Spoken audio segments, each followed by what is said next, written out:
Hey guys, how's it going? Welcome back to my channel. Today I'm continuing my series of listening to some of the solo albums from the Beatles members.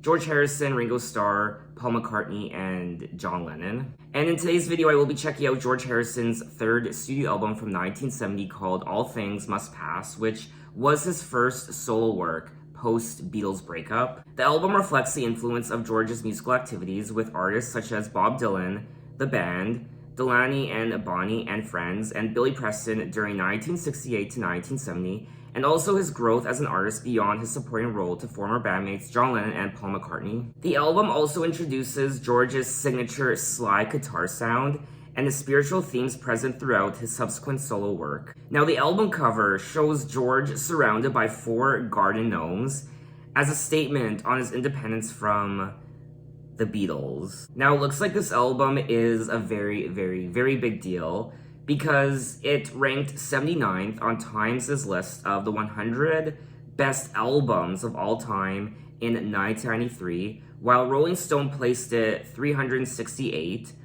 on the magazine's 2020 update of the 500 greatest albums of all time. And then in 2014, All Things Must Pass was inducted into the Grammy Hall of Fame. When talking about no longer being part of the Beatles and now being a solo artist, George Harrison said in December of 2000, "It was the great thing about the Beatles splitting up, to be able to go off and make my own record, and also be able to record with all these new people, which was like a breath of fresh air." Now, I am looking at the track list, and I don't recall hearing any of these songs before.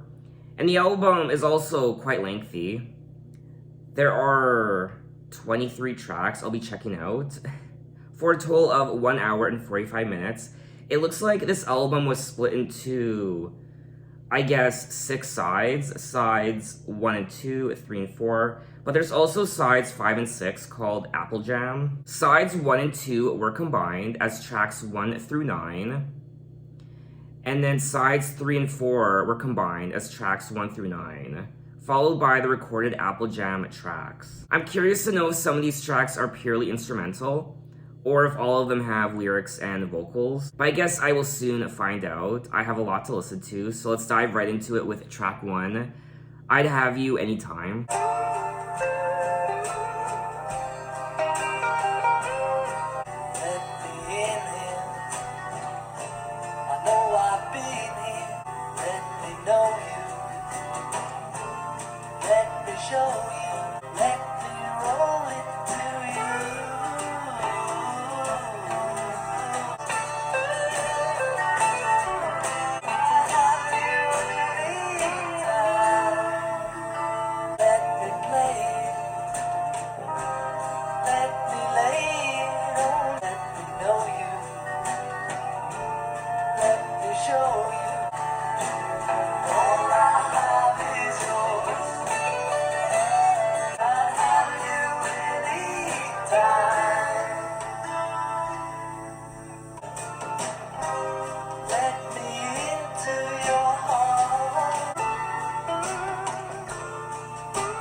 That was track 1, I'd Have You Anytime.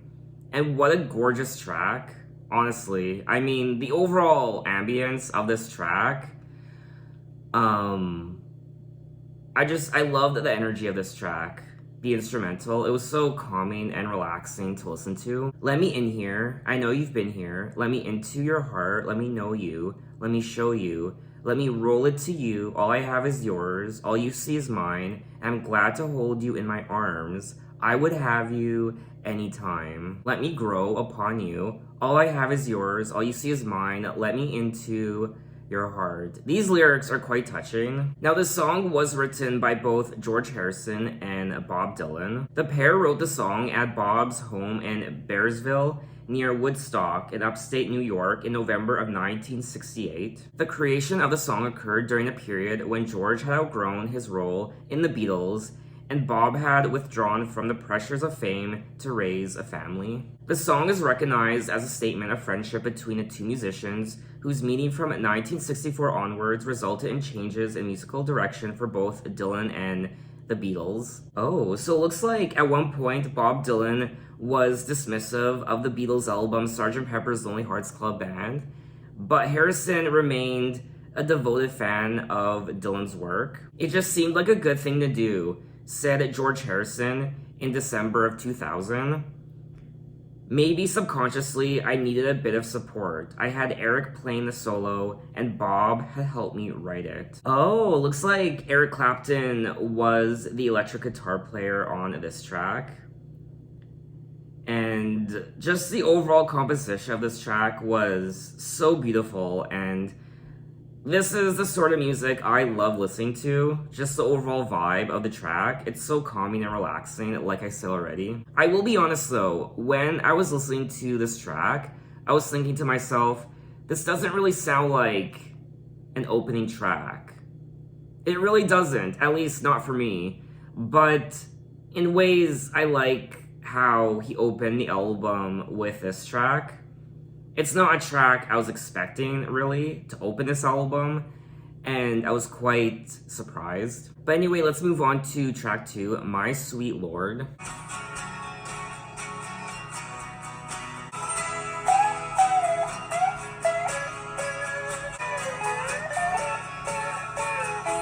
My sweet Lord, my Lord, I really wanna see you, really wanna see you, Lord, but it takes so long, my Lord, my Lord, I really wanna know you, my sweet Lord, really wanna see you. Really wanna see you, Lord, but it takes so long. Really wanna know you. My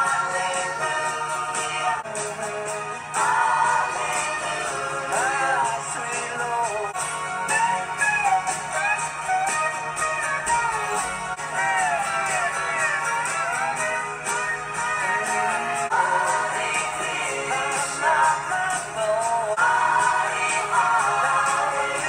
wanna see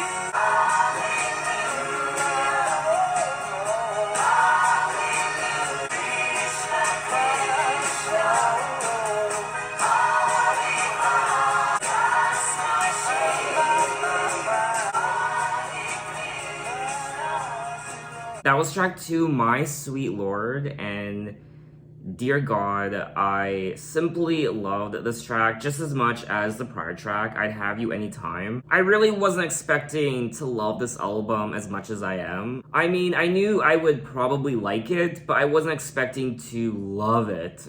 Once again, I loved the overall composition, the instrumental and the harmonies, and the lyrics too were quite fantastic to hear. My sweet Lord, hallelujah. My Lord, I really want to know you, really want to go with you, really want to show you that it won't take long, my Lord. And then he goes on to say, oh my sweet Lord, Krishna, har har. Now I really want to see you, Hare Rama. And he also says, Guru Brahma and Guru Vishnu and Guru Devo Maheshwara, Guru Sakshat, and Parabrahma. George Harrison wrote My Sweet Lord in praise of the Hindu god Krishna, while intending the lyrics as a call to abandon religious sectarianism through his blending of the Hebrew word hallelujah with chants of Hare Krishna and Vedic prayer. The song also heralded the arrival of George's slide guitar technique, which one biographer described as musically as distinctive a signature as the mark of Zorro. Well, now there were a handful of musicians on this track,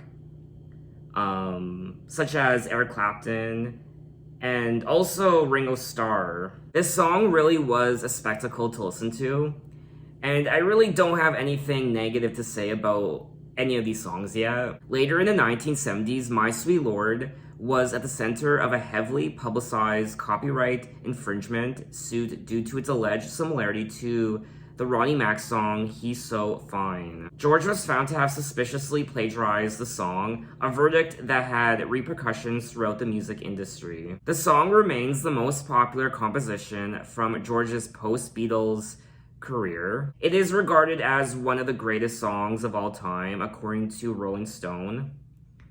And the song was also inducted into the Grammy Hall of Fame. When talking about the song, George Harrison said, "My Sweet Lord has got a mantra in there, and mantras are, well, they call it a mystical sound vibration encased in a syllable. Once I chanted it for like 3 days nonstop, driving through Europe, and you just get hypnotized. All Things Must Pass was an unconditional triumph for George. My Sweet Lord was everything that people wanted to hear in November of 1970. Shimmering harmonies, lustrous acoustic guitars, a solid Ringo Starr backbeat, and an exquisite George Harrison guitar solo. These songs really are fantastic. So far, 2 tracks into the album, I love the compositions, the overall instrumental, the guitar work, and just all the instruments utilized in these songs, and the harmonies, the vocals. I like the lyrics too. I like the stories behind the songs as well. I also like the array of different musicians on this album. For example, we get Eric Clapton, Bob Dylan, Ringo Starr. But anyway, let's move on to track 3, Wah Wah.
That was track 3, Wah Wah, and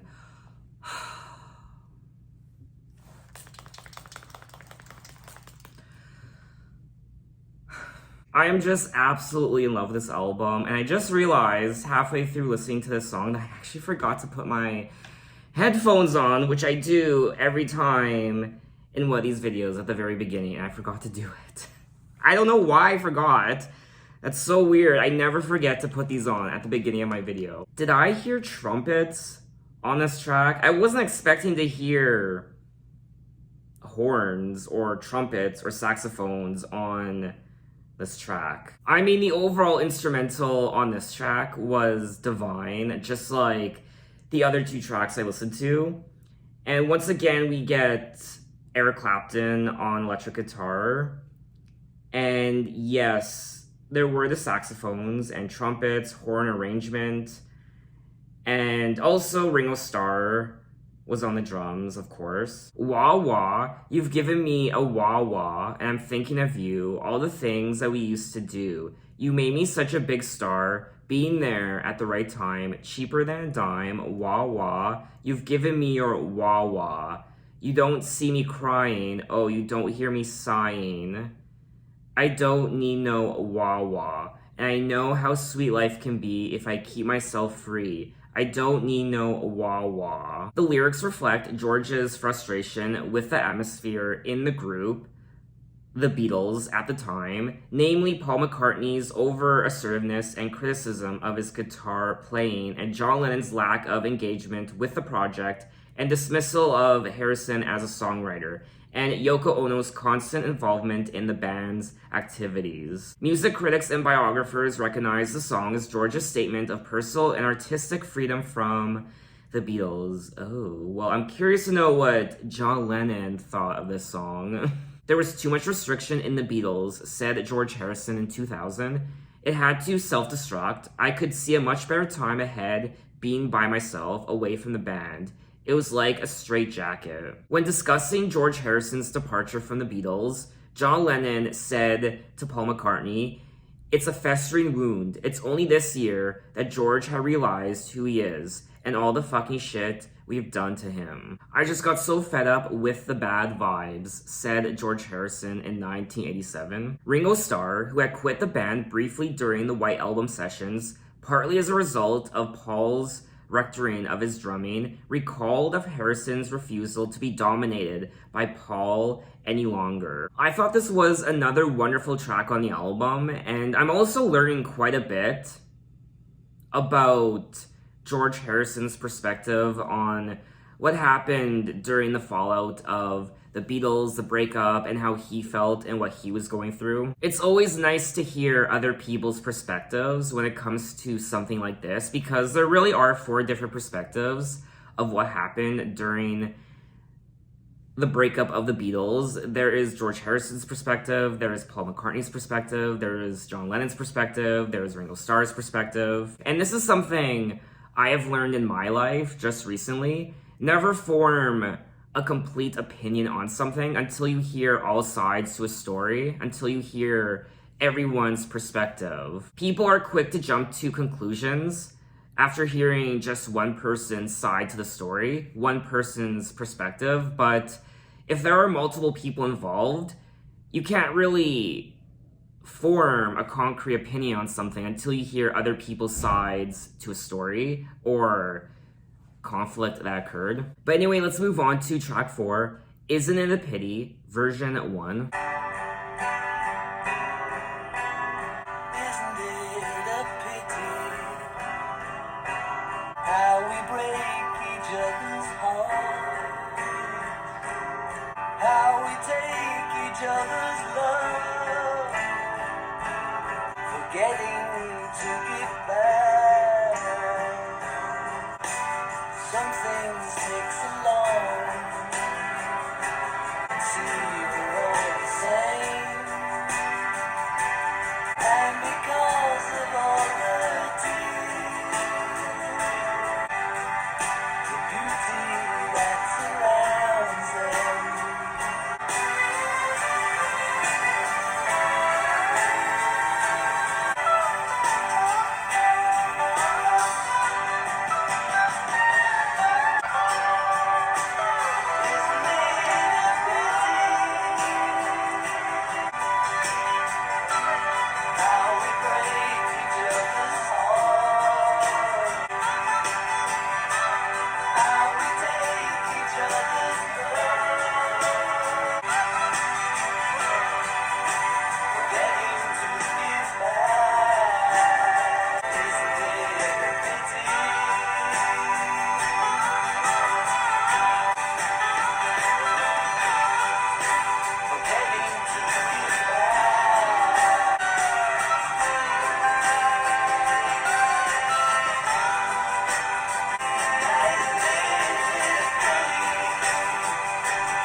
That was track 4, Isn't It a Pity, version 1, another gorgeous track on the album. I mean, what can I possibly say that I haven't said already?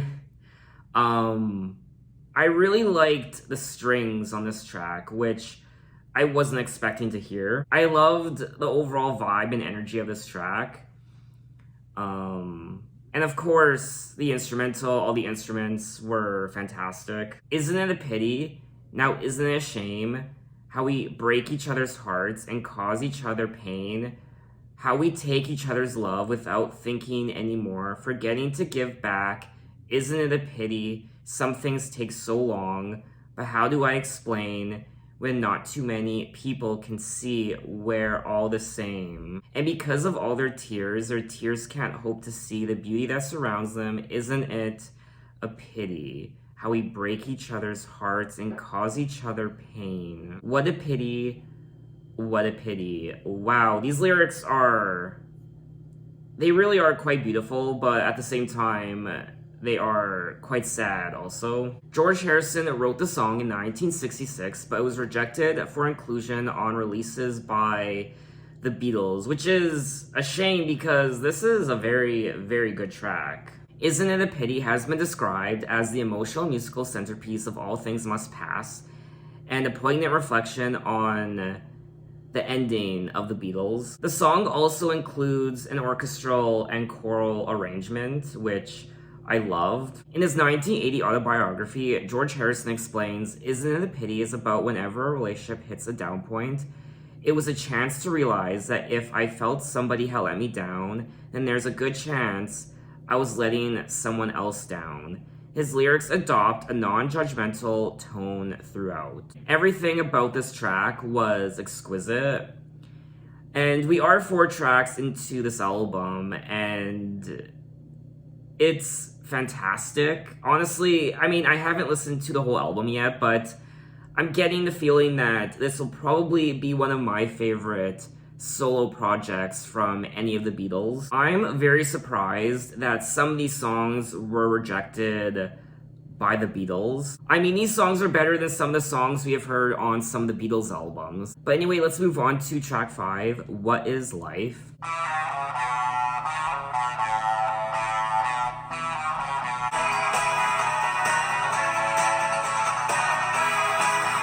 What I feel, I can't say it's all love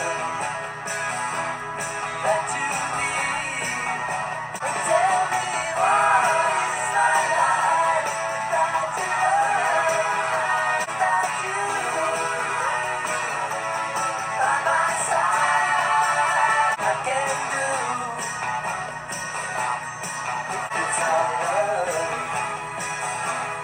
that you need, and I'll try my best to make everything succeed. Tell me who am I without you?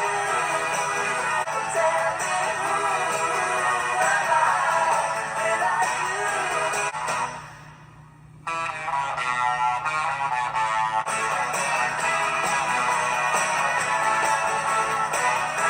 What I feel, I can't say, and I try my best to make everything succeed. Tell me who am I without you by my side? And tell me who am I without you? That was track 5, What Is Love? Another good song, and the inclusion of the horns was fantastic. It got my body moving, I was dancing, and this is a great song. What I feel I can't say, but my love is there for you any time of day. But if it's not love that you need, then I'll try my best to make everything succeed. Tell me, what is my life without your love? Tell me, who am I without you by my side? What I know I can do if I give my love now to everyone like you. But if it's not love that you need, I'll try my best to make everything succeed. I will say I am quite enjoying the lyrics on this album. What Is Life is one of several George Harrison love songs that appear to be directed at both a woman and a deity. Rather than attempt the song with the Beatles during the band's concurrent Abbey Road sessions, George Harrison stockpiled What Is Life with his many other unused songs from the period. Now, it looks like this song was quite popular, just like all the other tracks I listened to, but this song was more so popular for being a very catchy, commercial sounding pop song. We are 5 tracks into the album, and I would gladly listen to each and every one of these songs again. But we are moving on to track 6, If Not For You.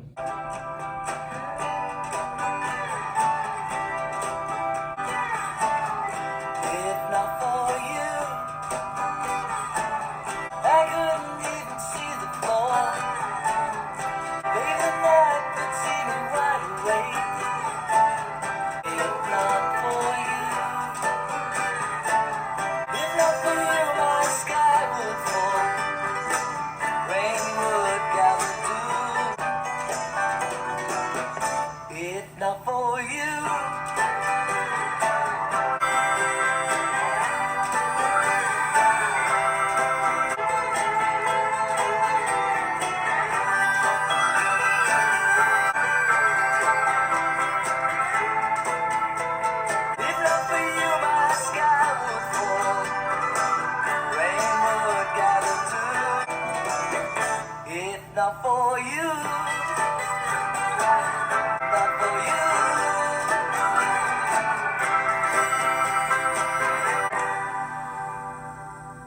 That was track 6, If Not For You.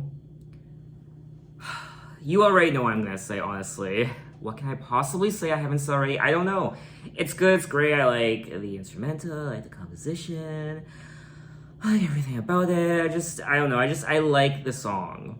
I love it. I like the vibe. I like the overall, I like the energy of these songs. One of the highlights of the album for me is all of the collaborators on this album that George enlisted. We get an array of different musicians on this album, different instruments. For example, on this track, we hear the harmonica. If not for you, babe, I couldn't even find the door. I couldn't even see the floor.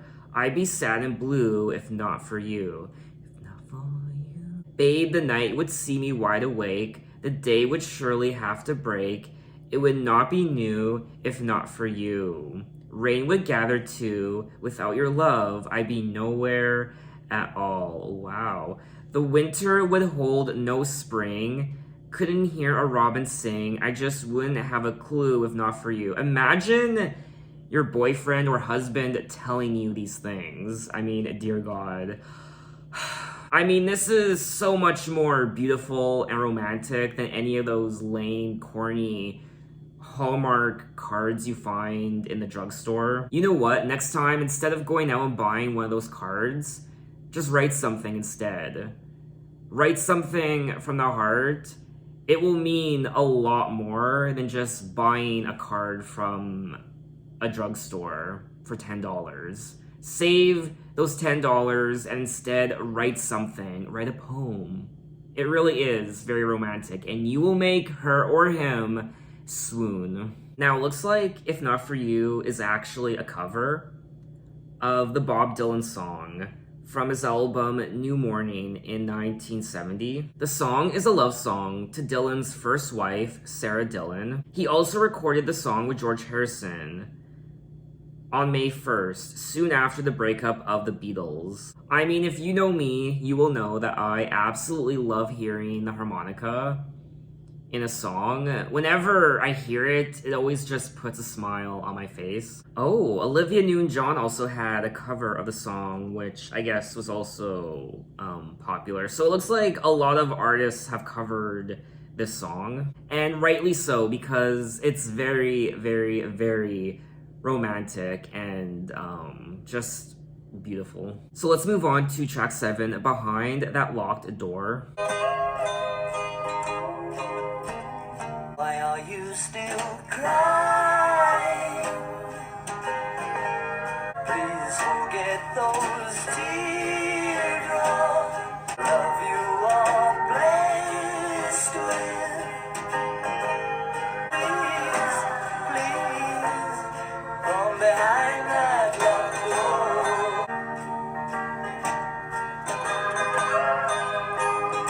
What else should we do? And the tales you have told me makes me want at your heart.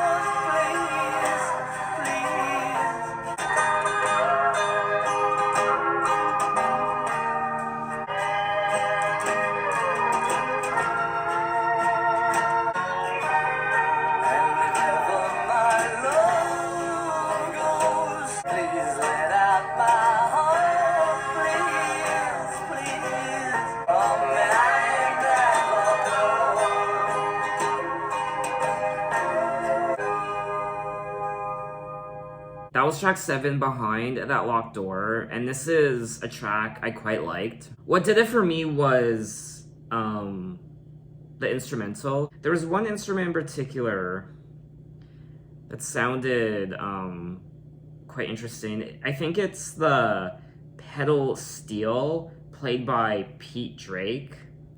The pedal steel. The pedal steel guitar is a console type of a steel guitar with pedals and knee levers that change the pitch of certain strings to enable playing more varied and complex music than any previous steel guitar design. George Harrison wrote the song in August of 1969 as a message of encouragement to Bob Dylan, who was making a highly publicized comeback to the concert stage. The lyrics address Bob Dylan's elusive nature and reflect the high regard in which George held the American singer's work. In mid-August of 1969, Bob Dylan had confounded the media's expectations by shunning the Woodstock Festival, an event he had helped to inspire. When commenting on the songs about Bob Dylan, George Harrison said, "I don't mean to embarrass Bob or anything like that, but he said and done more, I think, than a lot of show business put together. You can take just one tune of his from back in the 60s, and it's more meaningful than 20 or 30 years of what everybody else said." When speaking of George Harrison and what he meant to him, Bob Dylan said in November of 2001, following George Harrison's death, that George was a giant, a great soul, with all the humanity, all the wit and humor, all the wisdom, the spirituality, the common sense of a man, and compassion for people. He inspired love and had the strength of 100 men. The world is a profoundly emptier place without him. In the song, George Harrison says, "And if ever my love goes, if I'm rich or I'm poor, please let out my heart, please, please, from behind that locked door." From behind that locked door. God, even I'm getting emotional. What's happening? You know what? This album has surprised me in many, many ways. Anyway, let's move on to track 8, Let It Down.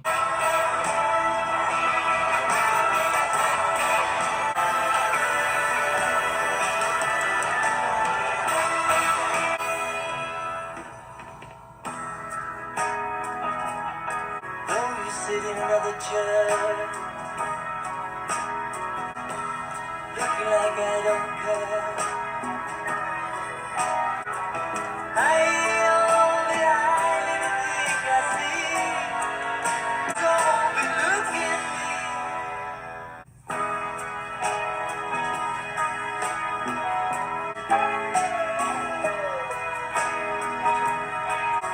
I can feel.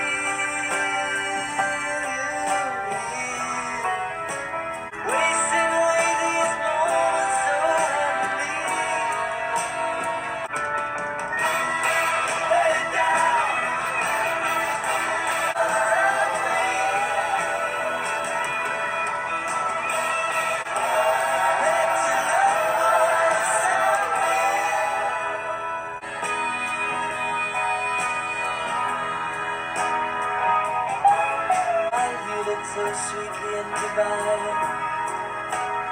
See your eyes busy kissing mine. What is expecting to see?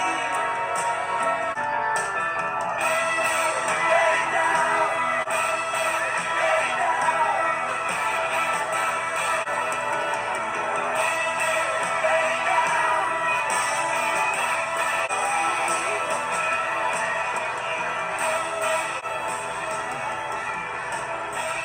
That was track 8, Let It Down, and I think this is one of the more dramatic songs on the album when it comes to the overall instrumental, especially when it comes to the horns, those bombastic trumpets.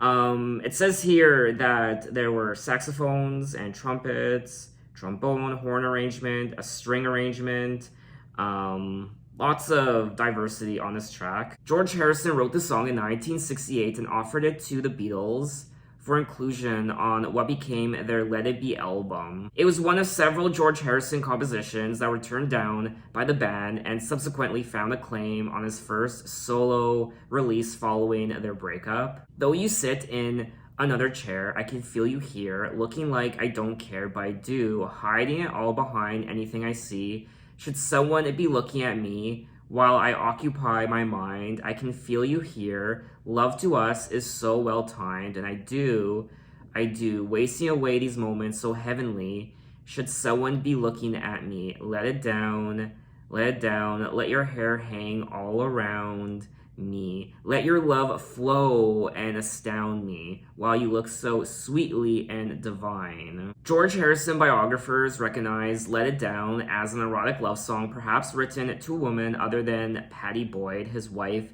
at the time. The Beatles' loss is Harrison's gain. The guitarists have brought songs such as All Things Must Pass, Let It Down, and Isn't It a Pity to the Beatles in their fractious final months, only to have them rejected. Instead, they ended up on his audacious coming out party. This was such a great time. And overall, I'm having so much fun listening to this album. We are 8 tracks in, and I have loved every single track so far. So let's move on to track 9, Run of the Mill, which is the final track of what looks like disc 1.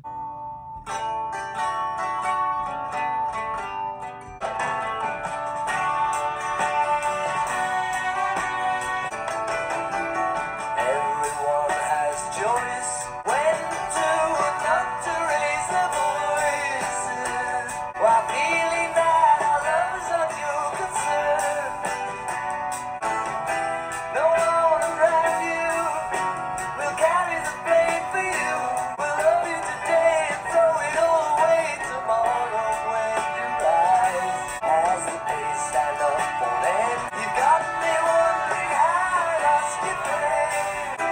Though I'm beside you, I can't carry the weight for you. Will you make it up for you to reap it at your own maiden? With no one but yourself to be offended.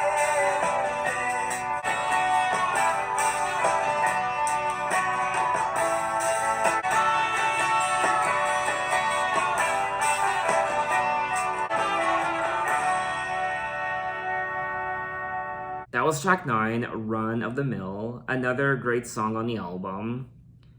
And once again, I loved the horns on this track, the overall composition, and the lyrics. It's not one of my favorite tracks on the album, but I still liked it. Everyone has choice when to or not to raise their voices. It's you that decides which way you will turn while feeling that our love's not your concern. It's you that decides. No one around you will carry the blame for you. No one around you will love you today and throw it all away tomorrow when you rise. Another day for you to realize me or send me down again. Only you'll arrive at your own made end with no one but yourself to be offended. It's you that decides. George Harrison wrote the song shortly after the Beatles' troubled Get Back sessions in early 1969 during a period when his growth as a songwriter had inadvertently contributed to the dysfunction within the Beatles group dynamic. The lyrics reflect the toll that running their company Apple Corps had taken on relationships within the band, especially between Paul and the other 3 Beatles, as well as George's dismay at John Lennon's emotional withdrawal from the band. The song's release coincided with a falling out between George and Paul, which contributed to the latter taking legal action to dissolve the Beatles' partnership. Run of the Mill is an essay on karma, a tale of lost friendship, and a love song to the Beatles. When speaking with Derek Taylor in 1979 on writing this song, Run of the Mill, George Harrison said, "It was when Apple was getting crazy. Paul was falling out with us all and going around Apple offices saying, 'You're no good.' Everyone was just incompetent. All we have to do is accept that we're all individuals and that we all have as much potential as each other. I'm certainly ready to be able to try and work things out with whoever I'm with." I'm beginning to realize that perhaps George Harrison is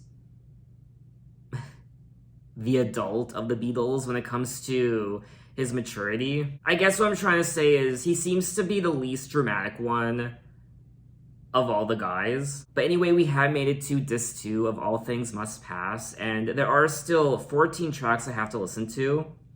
I don't know if I'll be able to listen to all of them because my battery will run out at some point, and I do like to talk about these tracks quite a bit, and I like to devote a lot of attention to individual tracks, so the fact I still have 14 more tracks to listen to, I don't think I'll be able to get around to listening to all of them, but who knows, maybe I will. So if I don't get around to listening to all of the tracks on disc 2, I do apologize. I might have to cut some corners. I might have to speed through some of these tracks so that I can include all of them in this video. I'm gonna have to be a little bit like the Energizer Bunny.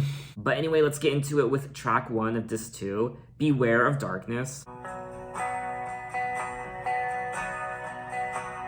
Watch out now, take up your word for dropping all around you.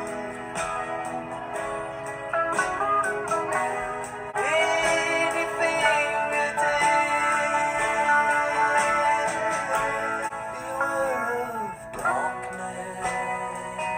Watch out now, take up your word for winding up inside you. In the dead of night, it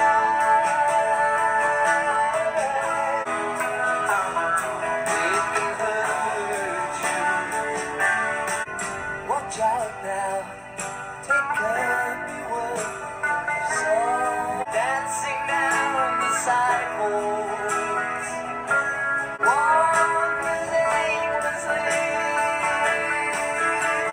Beware of Maya.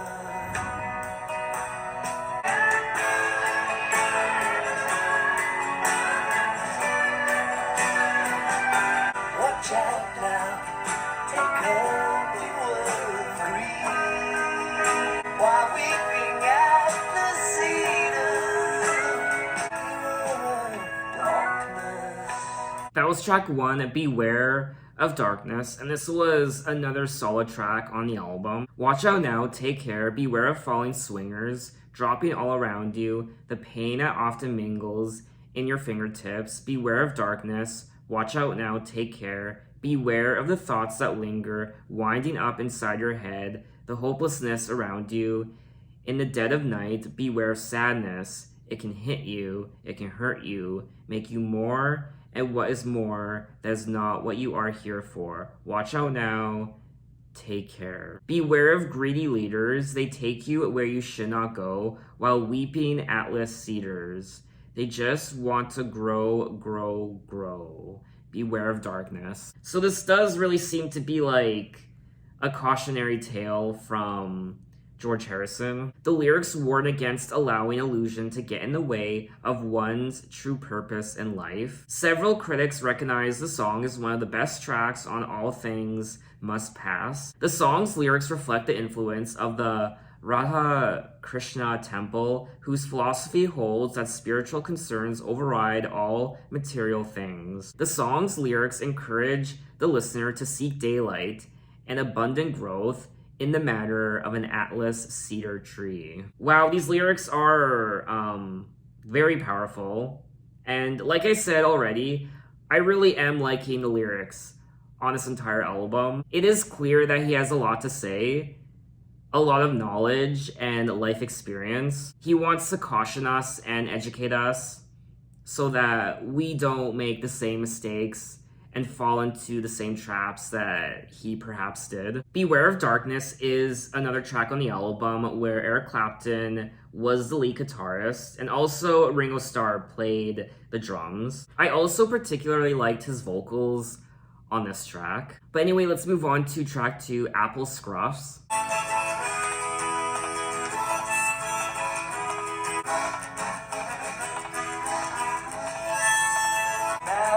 She's sitting there, seeing the passers-by all stare. They don't know about apple scrub.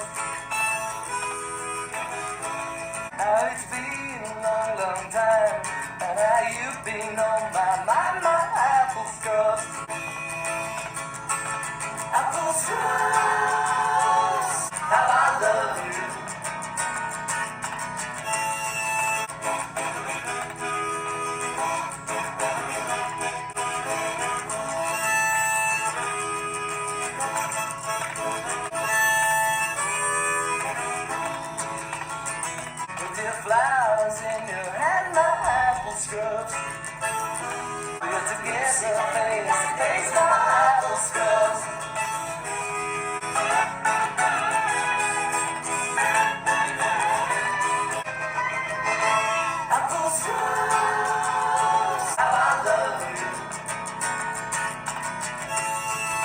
was track 2, Apple Scruffs.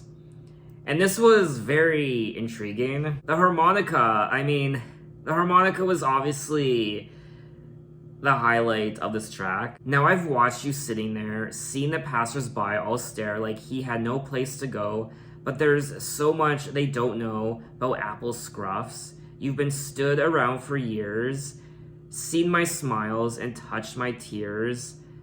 How it's been a long, long time, and how you've been on my mind, my Apple Scruffs. How I love you. While the years they come and go, now your love must surely show me that beyond all time and space. Wow, what are these lyrics? We're together face to face, my Apple Scruffs. Oopsie dangly dang, bring them Apple Scruffs. I mean, my impression is that he is obviously singing about the other Beatles members. George Harrison wrote it as a tribute to the diehard Beatles fans known as Apple Scruffs. Oh, really? How is this the first time I am aware of this? The Apple Scruffs were a group of devoted Beatles fans who congregated outside the Apple Corps building and at the gates of Abbey Road Studios in London during the late 1960s in the hopes of seeing or interacting with one of the band members. So they were kind of unofficial groupies. George Harrison recorded Apple Scruffs in the style of Bob Dylan, playing acoustic guitar and harmonica on the basic track. The song is a departure from the big sound synonyms with All Things Must Pass. In his lyrics, George expresses gratitude for the Scruffs' support, states his love for them, and acknowledges that outsiders misunderstand their devotion. Some writers have commented on the song's significance in light of John Lennon's murder in 1980 and the attempted murder of George in 1999. There was an attempted murder of George in 1999, what? Both at the hands of individuals obsessed with the Beatles and in the context of the later day cult of celebrity. Due to his heavy beard and mustache, George struggled in his attempts to play the harmonica.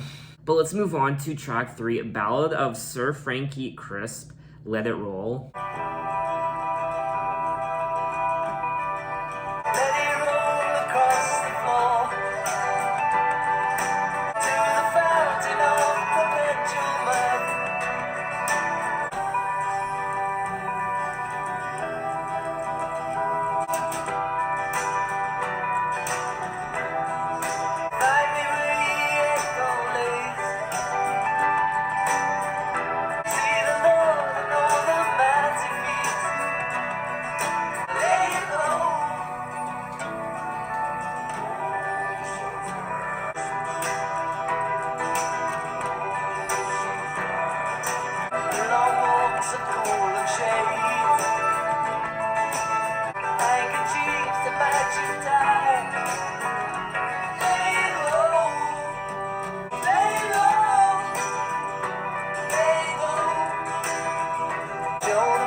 That was track 3, Ballad of Sir Frankie Crisp, Let It Roll.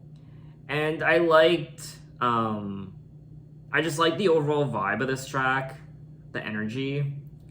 And at this point, I'm just kind of regurgitating what I said already about all the other tracks. I'm kind of repeating myself. I mean, I like the overall instrumental of this track. Let it roll across the floor, through the hall and out the door to the fountain of perpetual mirth. Let it roll for all it's worth. Find me where your echo lays. Lose your bodies in the maze. See the Lord and all the mouths he feeds. Let it roll among the weeds. Wow, I've been quite impressed with his songwriting on this album. Through ye wood, ye may here rest a while. Handkerchiefs to match your tie. Let it roll. Let it roll. Fools illusions everywhere. Joan and Molly sweeps the stairs. Eyes that shining full of inner light. Let it roll into the night. I really don't know what he's singing about in this song. George Harrison wrote the song as a tribute to Frank Crisp, a 19th century lawyer and the original owner of Friar Park, the Victorian residence, or I should say the Victorian Gothic residence of Henley-on-Thames, Oxfordshire, that George Harrison purchased in early 1970. Commentators have likened the song to a cinematic journey through the grand house and the grounds of the estate. It was all rotting, and nobody was interested in preserving Friar Park. They were trying to pull it down and destroy it. Now it's a listed building. I wrote a song about the fella who built it on All Things Must Pass, said George Harrison. But let's move on to track 4, Awaiting on You All. You don't need a love letter. You don't need a backpack. You know what I mean? Oh, it's alone. Like Jack in the veins of the Lord, you can be free. The Lord is the wind of the heart, the way to see. You don't need to designate or to have it great before you can see Jesus. Like Jack in the veins of the Lord, and you'll be free. The Lord is the wind of the heart, the way to see. You don't need a church house if you open up your heart. You know what I mean? While the phone box 51% of general notice. But the Lord is the wind of your heart, the way to see. I chant in the names of the Lord, and you'll be free.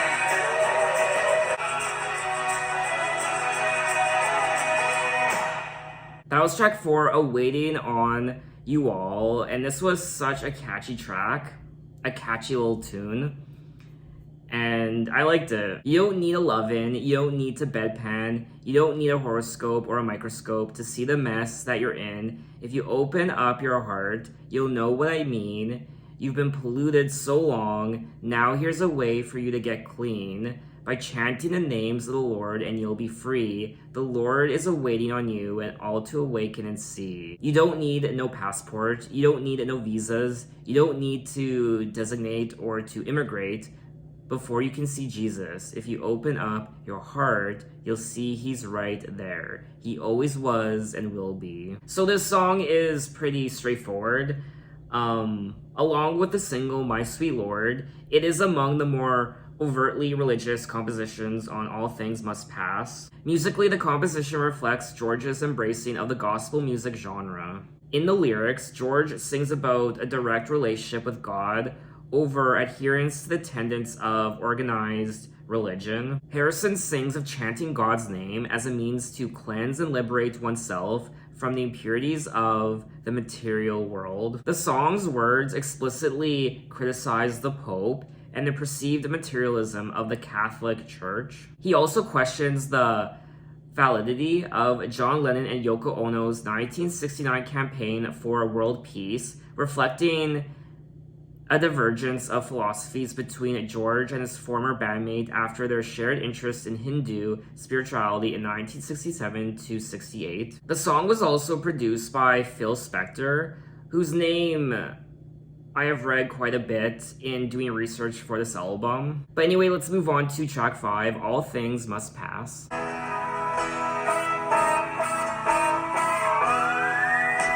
Sunrise doesn't last all morning. Seems my love is up and has left you with no warning. All things must pass. All things must pass away.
was track 5, All Things Must Pass. And yes, I almost did start crying, and I was kind of embarrassed, so that's why my eyes were closed during a good portion of the song, because if I kept them open, I knew that I could feel the tears coming. And I didn't want to start crying on camera. That's happened before, and sometimes you just can't help yourself. It happens. It just happens, but yeah. This song really did make me emotional. And you just never really know why some songs affect you the way they do. I mean, I don't cry a lot in these videos. There are very few songs that actually have made me cry on camera. And this was almost one of them. The subject matter deals with the transient nature of human existence, and in George's All Things Must Pass reading, words and music combine to reflect impressions of optimism against fatalism. It is widely regarded as one of George Harrison's finest compositions. It's described as one of the wisest songs ever recorded by the Beatles. I think what did it for me was the overall composition of the song, the piano, and the lyrics. They really did resonate with me quite deeply. Sunrise doesn't last all morning, a cloudburst doesn't last all day, seems my love is up and has left you with no warning. It's not always gonna be this gray. All things must pass, all things must go away, or pass away, I should say. Sunset doesn't last all evening. A mind can blow those clouds away. After all this, my love is up and must be leaving. Now the darkness only stays at nighttime. In the morning, it will fade away. Daylight is good at arriving at the right time. It's not always gonna be this gray. All things must pass, all things must pass away. I get emotional just reading the damn lyrics. I don't think I've ever been brought to tears listening to any Beatles song. There were times where I was quite emotional, but not to the point where tears started welling up in my eyes, and this did it. I mean, this is hands down one of my favorite tracks from the album overall. It's also one of my favorite Beatles solo songs. Out of all the Beatles solo albums I've listened to thus far, this song is one of my favorites. And I do also want to say that out of all the Beatles solo albums I've listened to thus far, this album, All Things Must Pass, is my favorite. But anyway, let's move on to track 6, I Dig Love.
That was track 6, I Dig Love, and dear God,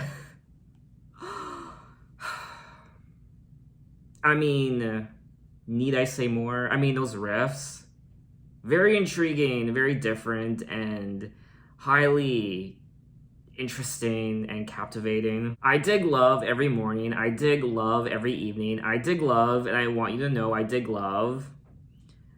I love dig everything, or what? What did I just say? I love dig every evening. I dig love, and I want you to know I dig love. Small love, a big love, I don't care.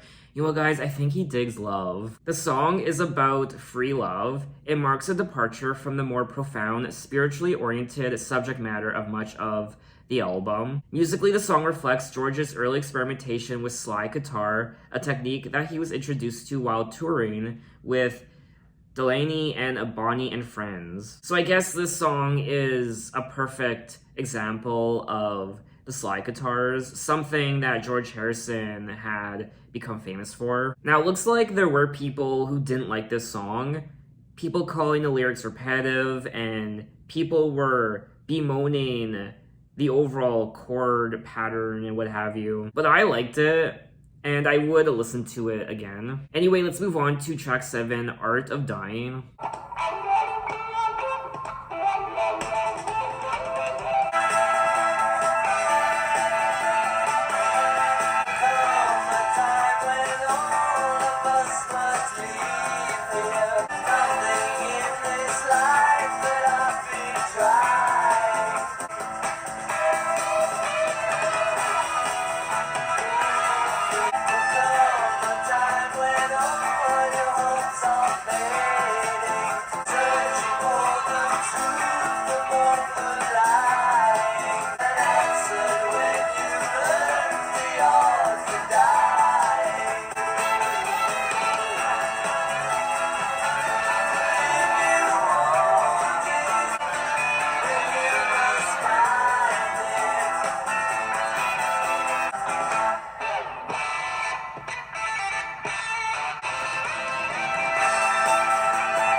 That was track 7, Art of Dying, and another solid track. The overall guitar work was ecstasy, it really was. It's not one of my favorite tracks on the album, but I still quite liked it. There'll come a time when all of us must leave here.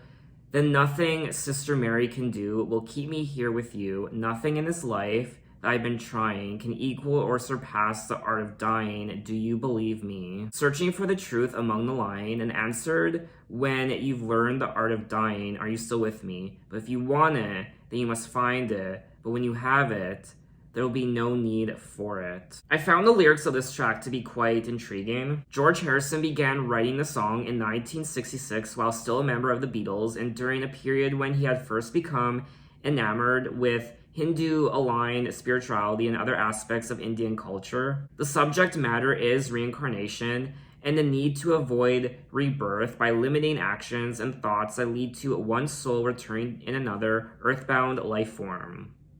Well, when talking about the song in 1969, George Harrison said, "I've got about 40 tunes I haven't recorded with the Beatles, and some of them I think are quite good. I wrote one called The Art of Dying 3 years ago, and at that time I thought it was too far out, but I'm still going to record it." This is also a song on the album where Eric Clapton is featured on. In Art of Dying, George reminds us that death is life's greatest opportunity. There comes a time when each of us must leave this material world, and no amount of prayer and science can keep us here. But what we truly are does not cease to be. Never was there a time when I did not exist, nor you, nor all these kings, nor in the future shall any of us cease to be. Wow, just wow. My mind can't handle this right now. Anyway, let's move on to track 8, Isn't It a Pity, version 2.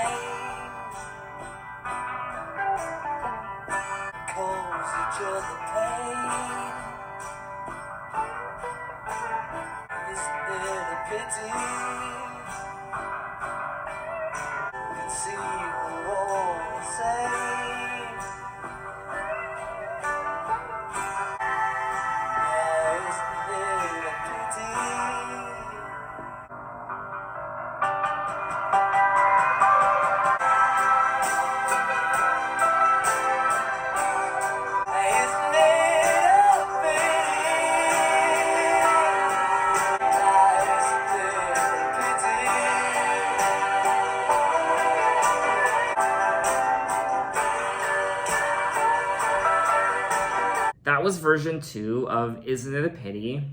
And I essentially enjoyed this version just as much as version 1. I don't really have a preference. I would listen to either or, really. Both are fantastic, wonderful, gorgeous.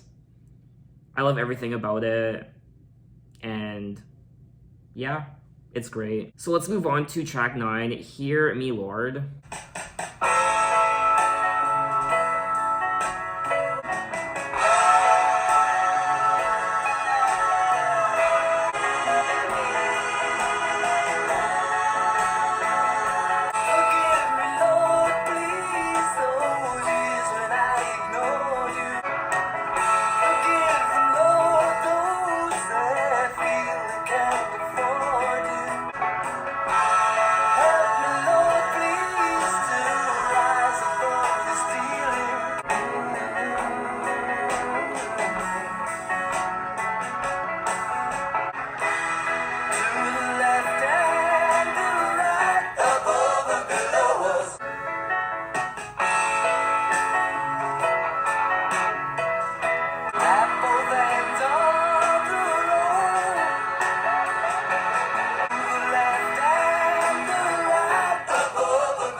That was track 9, Hear Me Lord, and this is another great song on the album. I loved the overall production. I liked the harmonies and the more gospel sound to the song. George wrote Hear Me Lord in January of 1969 while still a member of the Beatles. The song is in the gospel rock musical style, and the lyrics take the form of a personal prayer in which George seeks help and forgiveness from his deity. Forgive me, Lord, please, those years when I ignored you. Forgive them, Lord, those that feel they can't afford you. Help me, Lord, please, please, to rise above this dealing. Help me, Lord, please, to love you with more feeling at both ends of the road, to the left and the right, above and below us. That part was interesting. This was great. So there are 5 more tracks to listen to, but I don't know if I'm gonna make it.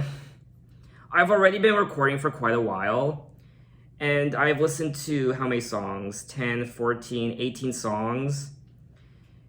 Out of the Blue would be the start of side 5. Now, Out of the Blue is purely instrumental.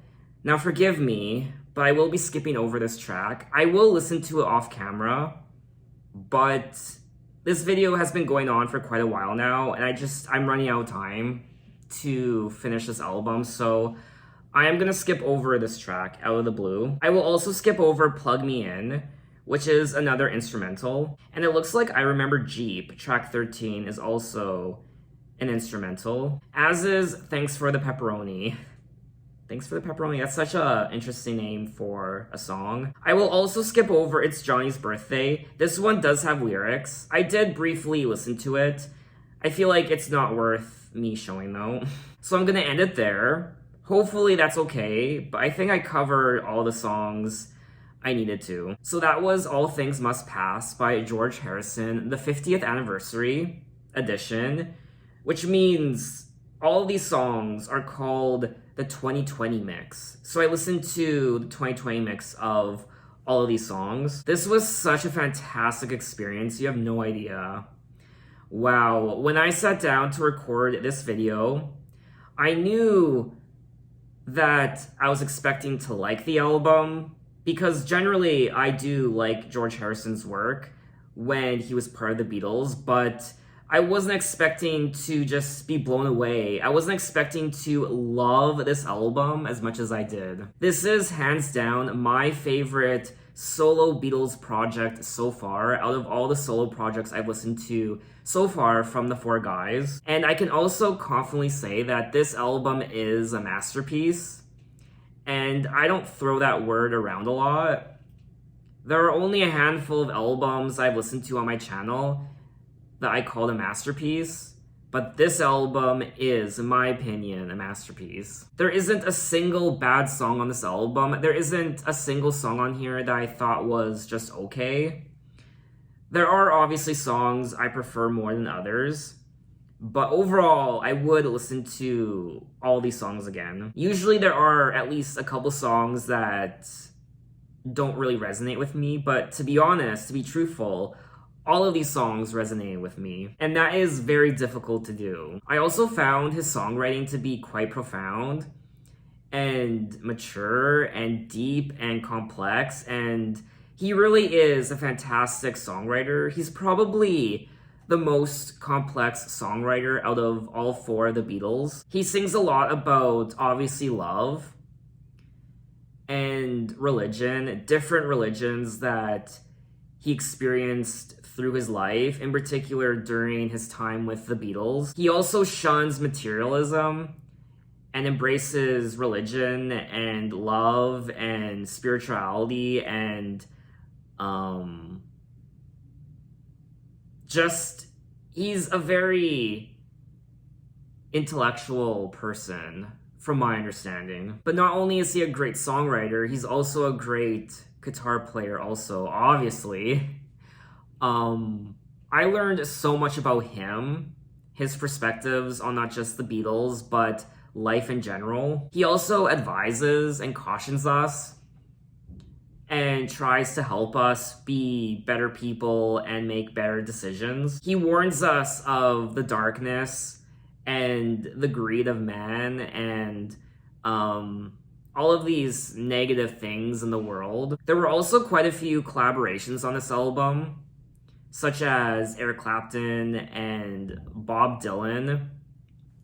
I actually learned a lot about Bob Dylan in this video, which I wasn't expecting. And also, who else? Ringo Starr. Lots of great instrumentals, not just the guitars, but string arrangements and orchestras, horns, like saxophones and trumpets. There was the harmonica and God only knows how many other instruments.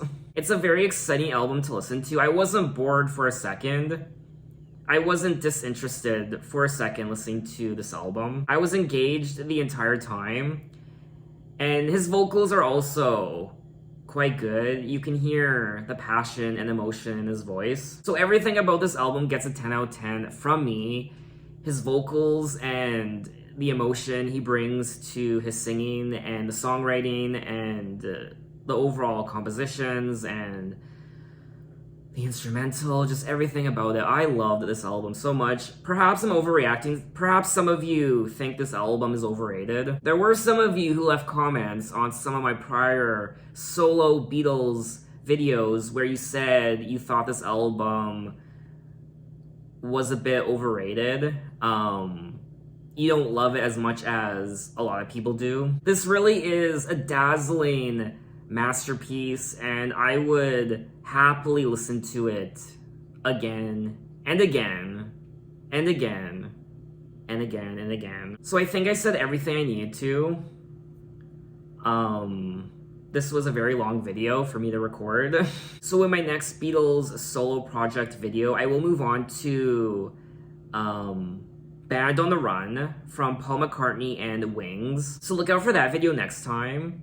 And thanks for watching, guys. You can find me on Twitter, you can find me on Instagram, you can message me, say, hey, how are you? And I will see you next time. Take care.